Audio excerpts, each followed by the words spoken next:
passé ton mois de janvier? Tranquille. Tranquille? Ton Tranquille. énergie a continué à remonter? Elle continue à remonter. Je suis peut-être rendue 75%, là. C'est Ok. que... à quel moment de l'année je devrais être à 100%? En juillet? En juillet? Ouais. Ouais. Pas avant ça? C'est pas Oh comme... oui, non, en mai, il y a, En mai, oui, là, en il y a mai, comme un un- bon boost. Là. Mars-avril, il y a quelque chose qui se passe d'habitude, Ouais. mais c'est fragile. En mai, ça commence à être plus enraciné. Plus solide un peu. Ouais, mais c'est comme la nature, là, tu sais. Ouais, c'est ça. Fait que là, à 70%, 75%, je suis encore un bon pourcentage C'est pour un très bon pourcentage. la fin du mois de janvier, début février. C'est très, très bon, même. Puis le moral, ça va comment? Ça va, j'ai hâte qu'il y ait plus de lumière. Ok. Je vais t'avouer que, tu sais, c'est sûr que la lumière commence à changer là, en février, là, mais j'ai... Ben, en fait, il y a une fête païenne vraiment importante en début février. Ah oui? Oui. La Chandeleur, en fait. Ah oui! Et- Les crêpes, quand on Oui, flippe les crêpes, C'est là, ça. Ben, c'est associé à une fête païenne qui est le retour de la lumière. Parce que quand on regarde le temps de luminosité par jour, ça fait une courbe sinusoïdale. OK? Puis dans une courbe sinusoïdale, il y a comme un plateau en haut qui est rond et arrondi. Puis après, ça fait comme une grosse descente. OK? Ça se met à bouger vite. Puis c'est ça la chandeleur. C'est le moment où on passe de ça bouge un peu chaque jour C'est à Point de hey, bascule. là, chaque jour je vois que c'est de mieux en mieux. Ah. Donc c'est un point de bascule important OK. au niveau de la lumière début février. Donc on entre vraiment, là, on la voit la lumière au bout du tunnel, puis elle arrive de plus en plus vite. Puis c'est bon signe, c'est pas parce qu'il y a un train. On va pas se tromper. Si tu trouves qu'elle arrive pas assez vite, ou si, encore une fois, pour quelqu'un qui n'aurait pas écouté mes consignes depuis le début novembre, et qui serait à 50%, Ouais, déprimé et plus capable, ouais. le millepertuis. Le millepertuis. C'est la plante de février.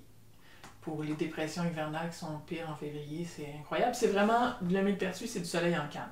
Il n'y a pas d'autre façon Puis de tu le décrire. consommes comment? En teinture. En teinture? Les propriétés du millepertuis sont beaucoup plus... pas les propriétés, mais les substances actives sont beaucoup plus solubles à l'alcool qu'à l'eau. Donc Ok. en teinture, ça passe mieux. OK. On peut à la limite le prendre en tisane s'il y a trop d'interactions. Parce que le millepertuis, c'est une plante qui est très problématique dès qu'on prend des médicaments. OK. Antidépresseurs, c'est vraiment pas une bonne idée. Ouais. Tu mélanges pas les antidépresseurs ensemble? Non, c'est Ouais. ça. Mais en plus, le millepertuis, ça peut faire les deux problèmes différents avec un antidépresseur. Ça peut faire que l'antidépresseur est éliminé plus vite de ton corps, donc il marche plus. Ou ça peut faire que lui-même a un effet sérotoninergique, fait que ça fait comme un double antidépresseur, puis tu tombes en crise de sérotonine. OK. Fait que les deux sont possibles. Donc, c'est vraiment préférable de ne pas prendre de millepertuis. Mais c'est sûr qu'il y a des toutes petites doses dans une tisane, ça risque pas de le faire. Mais ça n'aura pas beaucoup d'effet non plus. Ça peut avoir un effet énergétique quand même en tisane. OK. Mais c'est-tu juste contre-indiqué dans le cas quand tu prends des antidépresseurs ou n'importe quel? Non, n'importe- 70% des médicaments sont affectés d'une façon ou d'une autre par le millepertuis. OK. Donc, des fois, ça augmente la quantité de médicaments dans le sang, des fois, ça le diminue. OK. Parce que le millepertuis agit sur une enzyme dans le foie qui est vraiment spécifique à la détoxication de vraiment beaucoup de médicaments. Pilule contraceptive, par exemple. Ah oui, c'est bon à savoir pour les femmes. Il y a qui des sont- bébés ouais. millepertuis. Des bébés millepertuis. Dès que je mets du millepertuis, je vérifie toutes les contre-indications avec les médicaments que la personne prend parce que j'ai 70% des médicaments, c'est beaucoup. Fait que je les connais pas par cœur. À la Ouais. limite, c'est plus court d'énumérer ceux qui sont pas touchés par le millepertuis. OK. Et je les connais pas plus que ça par Par cœur. cœur. Donc, Ok. je vérifie à chaque fois avec ton pharmacien, avec ton herboriste, avec une base de données sur Internet. Mais Ok. tu vérifies. OK. Si tu prends pas de médicaments, par contre, Il y a il y a encore des contre-indications. Ah, Traditionnellement, le millepertuis n'était pas recommandé pour les personnalités mélancoliques. qu'est-ce qu'une personnalité mélancolique? C'est là la question à 100 piastres, parce que une personnalité mélancolique, c'est une personnalité déprimée, donc qui a besoin de millepertuis, tu sais. Ouais? Mais non, mélancolique, c'est quand la déprime vient de l'intérieur. C'est quelqu'un qui a... En fait, c'est un peu comme quelqu'un qui serait bipolaire. C'est OK. pas nécessairement la vie qui affecte son humeur, c'est que son humeur est affectée par un cycle qui lui est propre. D'accord. Donc, naviguant. OK.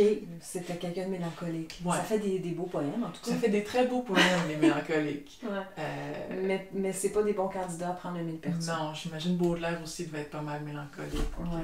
Donc, c'est ça. Il y a quand même beaucoup de contre-indications pour le millepertuis, mais la dépression hivernale simple, Ouais. Il n'y a rien qui bat ça. T'es triste parce que t'es tanné que C'est ça. Là, ça vient pas de l'intérieur, ça vient de l'extérieur. Ouais, c'est qu'il y a un manque de lumière. Un manque de lumière. Là, le millepertuis fait bien le travail. Le millepertuis, c'est vraiment de la lumière que ça te donne. C'est incroyable. Il y a aussi la Saint-Valentin qui approche. Fait que pour les personnes qui se sentent seules à la Saint-Valentin, comme à Noël, les personnes qui se sentaient seules à Noël, on ramène la rose. Ah, ben oui.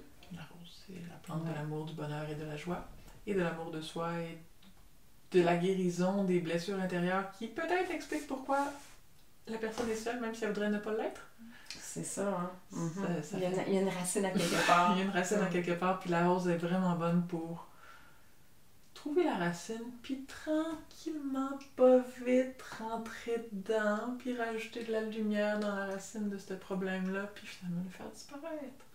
C'est pas du jour au lendemain que ça se fait, mais ça fait un bon travail de fond pour soulager certains problèmes qui sont souvent liés à un manque d'amour de soi au final. Donc la rose et l'amour de soi, c'est absolument magique. Fait que là, tu vas le recommander en glycérine, tel que je te connais. Oui, c'est tellement bon en glycérine. Tu peux en prendre en tisane aussi, mais... Ouais, c'est pas pareil. Hein. Non, en glycérine, c'est tellement bon. Tu peux aussi, si tu as un amoureux, boire une tisane de rose avec. Oui. Ça peut aider. Le fait de s'aimer soi-même fait qu'on aime plus son amoureux aussi. C'est sûr. Fait que c'est dans ma tisane, j'ai une tisane amoureuse. Il y a de la rose dedans. OK. Il y a aussi de l'avoine et d'autres choses, là, mais c'est la rose qui est le cœur le de point ça. central. J'ai un élixir d'amour. C'est le glycéride rose qui est le point central. Il y a aussi du millepertuis dedans, fait qu'il est contre-indiqué pour plein de monde, mais il est vraiment intéressant. Un élixir d'amour. Ça, là, au mois de février, ça vaut cher. Ça, comme cadeau de Saint-Valentin. Comme cadeau de Saint-Valentin! Pense-y! Écoute, formule originale pour aider à s'accueillir et accueillir l'autre avec amour. Peut aider à passer à travers des moments difficiles ou retrouver l'autre quand le besoin s'en fait sentir. Attention, ceci pourrait te rendre heureux ou heureuse. Peut te faire voir la vie en rose. Conçu pour aider les gens qui n'aiment pas assez la vie.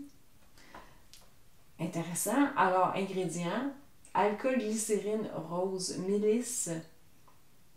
J'ai de la misère avec mes lunettes. Non, c'était non latin, je pense, de la misère. Turnera. Turnera. Aphrodisiaca. Ça, c'est de la damiane. Ça pousse pas ici, ça. OK. Mais si un jour quelqu'un m'offrait un plant de damiane, j'aimerais beaucoup. Oui, tu l'aimerais d'amour? Oui.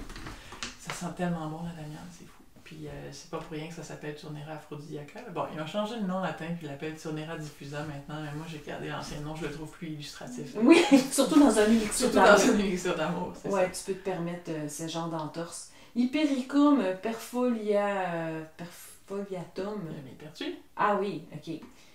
Piper métisticum. Ça, c'est le cava cava, qui est une plante énormément relaxante.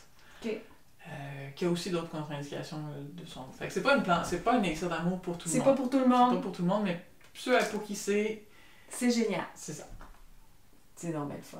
C'est vraiment comme une bouteille de sorcière. Donc, c'est ça. Le tilleul, c'est une autre belle plante en février. C'est une plante qui est apaisante. C'est une plante qui est relaxante. Et moi, j'aime beaucoup les arbres pour leur effet très à la fois enracinant et élevant. Oui, il y a les deux, hein? Il y a les deux dans un arbre. Puis dans le tilleul en particulier, c'est encore plus. Il est très centralisateur. On est comme plus fermement où on doit être. Fait que c'est beaucoup plus facile de passer à travers le mois de février si tu es bien enraciné et bien en contact avec le monde des cieux, ou ce que tu veux l'appeler, que si tu es un peu à la dérive. Là. Donc le tilleul, c'est une plante qui peut vraiment aider ça. Apaisante pour le cœur, les gens qui ont des palpitations, ça aide à calmer les palpitations. Ça peut faire baisser la pression. Quelqu'un qui fait la basse pression, peut-être mieux d'en prendre avant de se coucher quand c'est le matin.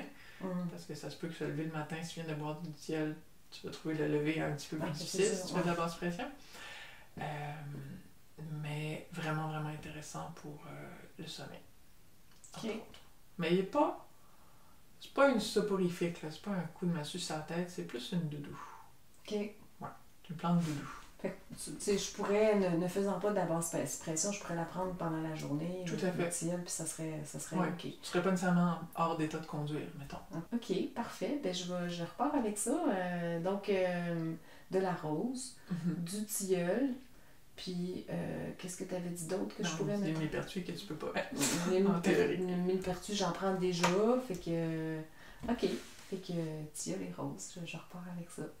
Merci beaucoup, Vanessa. De rien. On se revoit le mois prochain. Au mois de mars. Bye. Salut!